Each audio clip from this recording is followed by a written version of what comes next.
Hi, and welcome back to my channel. Today we're going to talk about something that is super important, especially when you're starting an event planning business.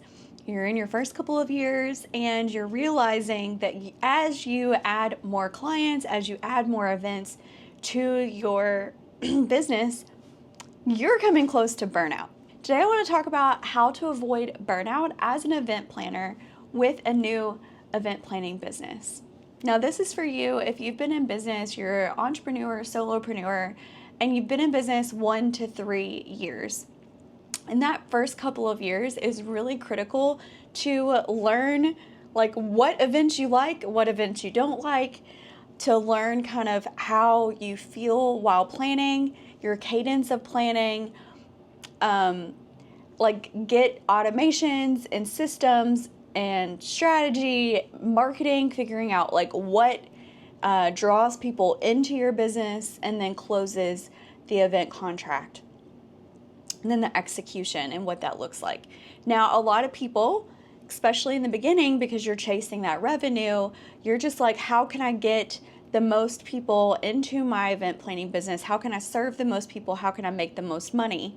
And that is understandable because yes, we're all there, especially as new entrepreneurs. However, that will quickly lead to burnout because as you're supporting one event, you're also planning 2 or 3 other events that are coming down the pipe, and you're just like, crap, when am I supposed to rest, take vacation, do all the things well?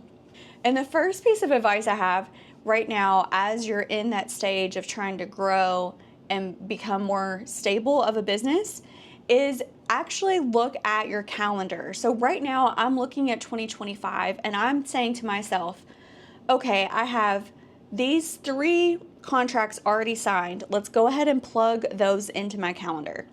And then I'm looking at my calendar, my cadence that I've realized over the last 2 years and saying, okay, how many more in-person events do I actually want to support? Money comes later. How many more events do I actually want to support? That may shock you. You want to look at timing and you want to look at capacity and you want to look at rest. Because if you're not resting, you're probably too tired to create. And if you're not creating and showing up, you're not going to have more clients. So once you have that number, my number is 3. Once I have that number, I also do a little profit forecasting. So I look at the financials. Okay, well, what do I want to make next year? Because if you've already signed contracts, that means that amount, your service amount, is already locked in. However, what do you want to create next year? Because now is the time, if you're going to start marketing saying, hey, I have 3 spots left, you can reverse engineer what you need to charge to meet that income goal. It needs to be reasonable. So I know that I'm already going to increase my prices by $3,000. So my fee this year is going to start at $10,000 for retreat planning services. I know that already. And I'm going to market that to 3 people. Say I only have capacity to plan 3 more retreats and be on site and give you my full one-on-one support. That is going to narrow down my competition, or it's going to narrow down the people who are super serious about hosting a retreat, so not to waste my time. But that also gives me permission and boundaries to say, this is my goal. I don't have to do more than this. Because if I'm not chasing the dollar signs, I'm just showing up to serve. That gives me more permission to know and freedom, because I know that I'm financially going to be taken care of. And then that gives me more wiggle room to play and have fun with the content and talking with people and creating that community and whatever else I want to do. Another thing that does is once we lay everything out in a schedule, and I know some weeks that I can offer retreat planning services, I then can say, okay, is there any other income streams I want to try to add to my business, and what does my capacity look like? For instance, I know this winter I am going to reopen the Retreats on Repeat Academy, because after October, I don't go on site. I don't have another event until the very end of January. So I have 3 solid months that I can show up. Whoa. I have 2 solid months that I can show up and I can serve and teach other people how to plan their own retreats, how to sell at the retreats, especially in the winter, because we're kind of in a lull with coaching. We're kind of in a lull with everything basically, and you're setting up your 2025 for success. In order to do that, I know that I need to start marketing now. So then I look at my calendar now and say, hey, how can I show up and be the best version of myself and talk about this amazing program, especially if you don't want to hire a planner, you want to take on more of that logistics and coordination role. This is perfect for you. I'm going to link Retreats on Repeat Academy down below just so you can check it out if that sounds like you're ready to host a retreat in 2025 within your coaching business. Now that I can look at my other streams of income and what I want to do with my capacity and my time, I basically have my calendar laid out for me. I can program launch models in to my online courses and to my digital products. I can take vacation, and I know exactly when that's going to be.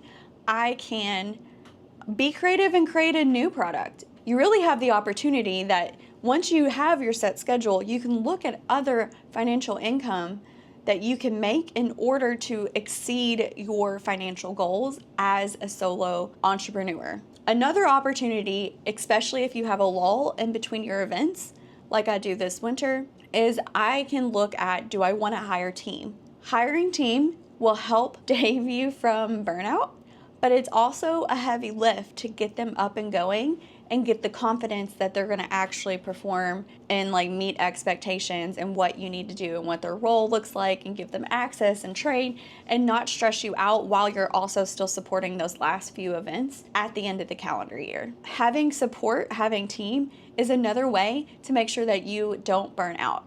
Because if you're already questioning if you're burning out right now and how like you know that you want to set next year up for success and not do things the same way, then now is the time to really look at, how am I going to scale my income? How am I going to like tailor my capacity? And then what do I need to do, or who do I need to hire in order to avoid feeling overwhelmed again next year? Because let's just be honest, entrepreneurship is quite literally just constant learning.